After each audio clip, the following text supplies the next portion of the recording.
พิธีซึมเอกสารเกี่ยวกับการประเมินหน่วยพรรคปลอดใสเข้มแข็งหนักแน่นประจำปี 2025 ขององค์คณะพรรคกองบัญชาการปกสแขวงหัวพันได้จัดขึ้นในวันที่24 กันยายน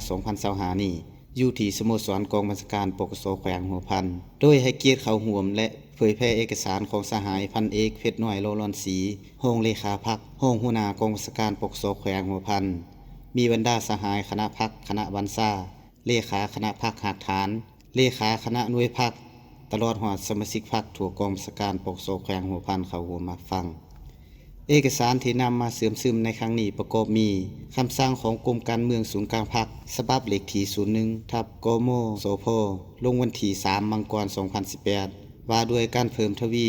การก่อสร้างหน่วยพรรคปลอดใสเข้มแข็งหนักแน่นและเอกสารคำแนะนำของคณะจัดตั้งศูนย์กลางพรรคฉบับเลขที่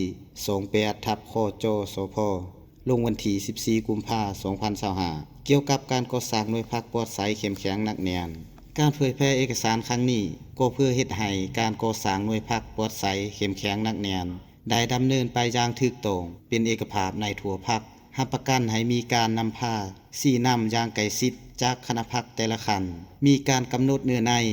ขั้นตอนการก่อสร้างหน่วยพรรคปลอดใสเข้มแข็งหนักแน่นเพื่อให้บรรดาหน่วยพรรคกำแน่นฮู้นำพาสร้างแผนการจัดตั้งปฏิบัติแผนการสรุปตีราคาและรับประกันในการตีราคาแบ่งประเภทสมาชิกพรรคหน่วยพรรคให้ถูกต้องกับความเป็นจริงพร้อมทั้งเป็นการสืบต่อเสริมขยายมูลเสื่ออันดีงามผลงานอันดีเด่นเด็ดเดียวปรับปรุงแก้ไขจุดอ่อนขอคงข้างและสิ่งท้าทายทดสอบที่เป็นภัยอันตรายต่อพรรคเฮาแน่ใส่เสริฐสู่บทบาทความสามารถนำพาของพรรคและยกสูงความเป็นแบบอย่างนำหน้าของทันแถวสมาชิกพรรครับประกันให้พรรคเฮามีความปลอดใสเข้มแข็งหนักแน่นเพื่อยกสูงคุณภาพของหน่วยพรรคและสมาชิกพรรคให้มีการหันเปลี่ยนอย่างต่างหน้าด้วยบาดกล่าวบุกทะลุสามารถเป็นแกนนำที่เข้มแข็ง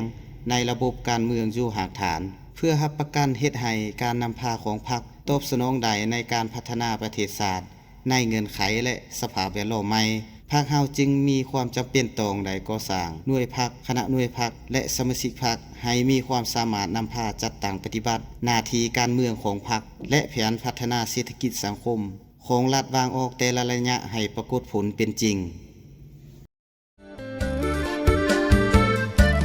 ตำรวจสืบสวนสอบสวนของตำรวจลาวมีบทบาทเลื่อมใสดังดาวพัฒนาก้าวเติบใหญ่เข้มแข็งภายใต้การนำคณะพรรคสีนำเบิ่งแยงอุ้มสู้เป็นพลัง